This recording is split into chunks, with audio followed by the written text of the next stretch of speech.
Hey, what's up, Logos American History students?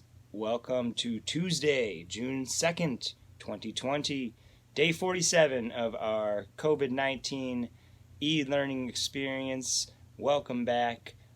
We are today going to be talking more about the Vietnam War. We're talking about the experience of our soldiers in the Vietnam War. That's why I'm wearing my U.S. Marines t-shirt. I was not a Marine. Don't want anyone to mistake that, but definitely support them. Definitely think what they do, even though it's a horrible, difficult job that they have to do, I appreciate them. And when we talk about the horrors of war, right? The Vietnam War has all of them. Anyone who's ever seen any films or read about the experience of people in the Vietnam War will know it was just horrific what we did to that little country, right? This was a poor little developing country. Most of the people, who live in Vietnam, the Vietnamese people, are extremely poor, living in, little straw huts. And many of them were communists, and they were against American or any other nation occupying their nation, and they were willing to do whatever it took to drive out the occupiers, including some very, very creative tactics, but also very brutal. And so it was just brutal all around, brutal on all sides, and that's what we're going to be talking about today, is the fighting of the Vietnam War. So let's go ahead and get into our blackboard so we can take a look at this, right? Start off on our bulletin board page, and we have the three tabs, right? Bulletin board, topics, and assignments. Let's check out topics first, right? And we go to our Vietnam War era topic, right? And we see the new reading is up there for us to download, Chapter 24, Section 2.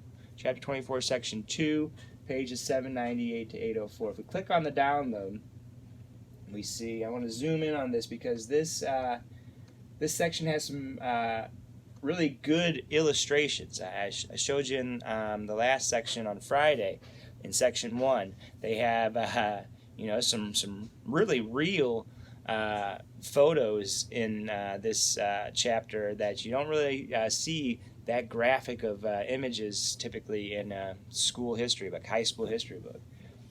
So good for them for sharing it and for not, trying to censor it from you guys, because you guys can handle it. This is real. This is what war is really like, right? It's not Call of Duty, right? It's not just some little game, right? There's also a lot of key terms in this section. Some of them you might be familiar with, some of them not. But if you are familiar with any of these terms, this is where it came from. The Vietnam War. I mean, they've been around since some of them before that, and some have continue to be around in warfare after that. But the Vietnam War is really where this terminology became, everyday terminology that every American became familiar with because it was always on the news, right? That's the one thing about the Vietnam War. We have all these photographs, we have all these illustrations because the Vietnam War was the first war broadcast on television, right? And that, as we'll see, had a big impact on the perception of the public of the war at home, right? This was the first time that regular Americans got to see on TV and in color photographs, what was really going on in wars. Not that this stuff hadn't happened in previous wars, we back home just didn't get to see it all. So we got landmines, saturation bombing, Agent Orange, napalm, Ho Chi Minh Trail, the Tet Offensive, right? If you don't know what these terms are, you will learn about them when you do this reading. And you will see some of the photographs as we scroll on.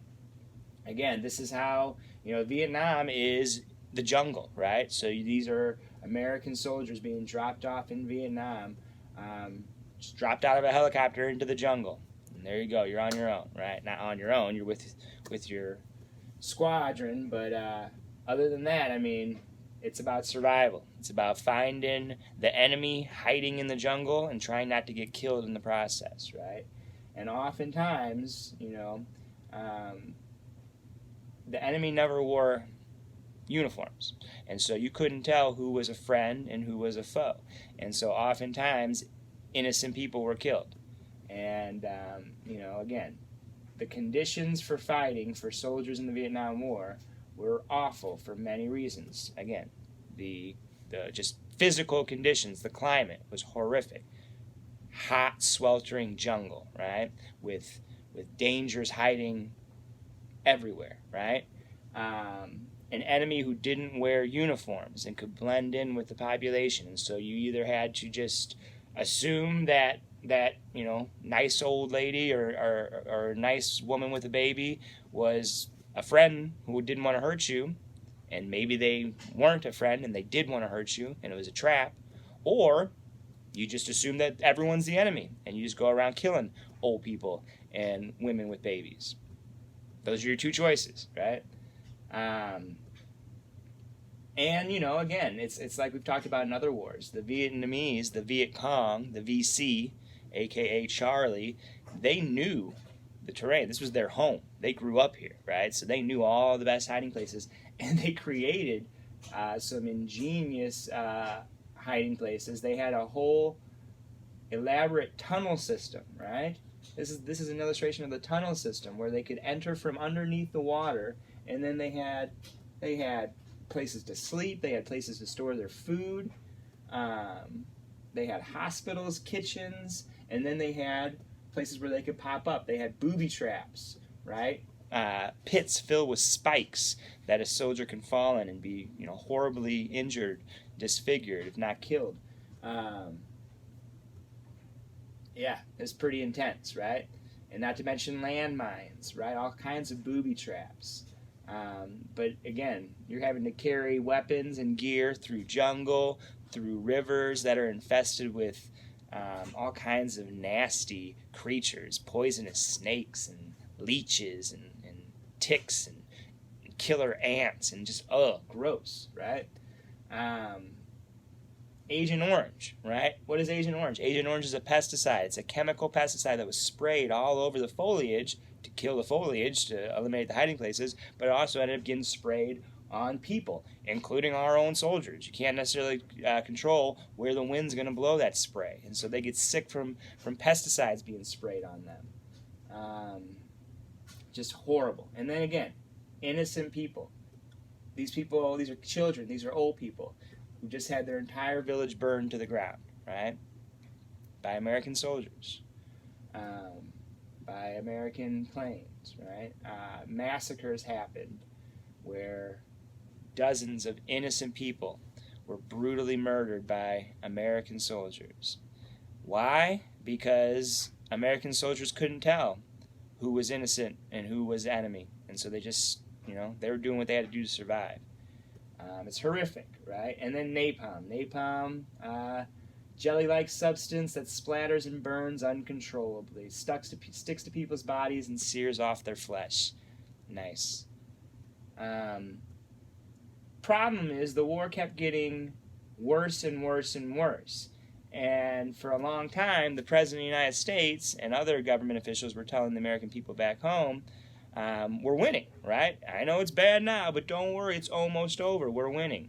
And then the Tet Offensive happened in 1968, after years of escalation, after the government telling us, we're almost there. We've almost ended this war. We've almost won. We just need to send more troops. Oh, we're almost there. We just need to send a few more troops. After years of telling us these lies, and they knew they were lies that would come out later, the Tet Offensive happened in January of 1968, which was a major offensive by the communists, by the enemies. And they lost that battle, but they inflicted severe casualties, and it was all televised. And so the American people see this on TV, and they say, I thought you said they were almost defeated.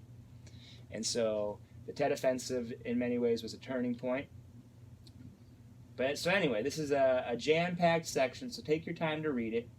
And then you have your reading comprehension questions to answer, which, as always, can be found under assignments, right? There it is, chapter 24, section 2, right here. 5 reading questions, Tet Offensive.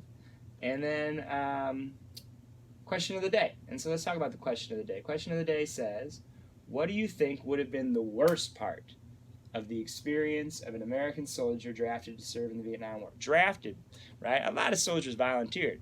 In many cases, they didn't really know what they were getting themselves into. I mean, they knew they were going to fight an enemy and serve their country, but they didn't know,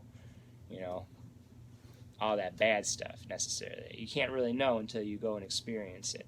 But then many soldiers knew what it was about, didn't want to go, and they had no choice because this was the last time that we had a draft. And again, this would make the war way unpopular, not just because of, like I said, people seeing on TV how badly things were going, but they were forcing people to go and do this against their will with the draft. And so the longer that went on, the worse it got. And we will see how the American people reacted to that tomorrow. But go ahead and answer that question of the day today, and answer your reading comprehension questions. Read the section, chapter 24, section 2. And if you have any questions, let me know. Peace.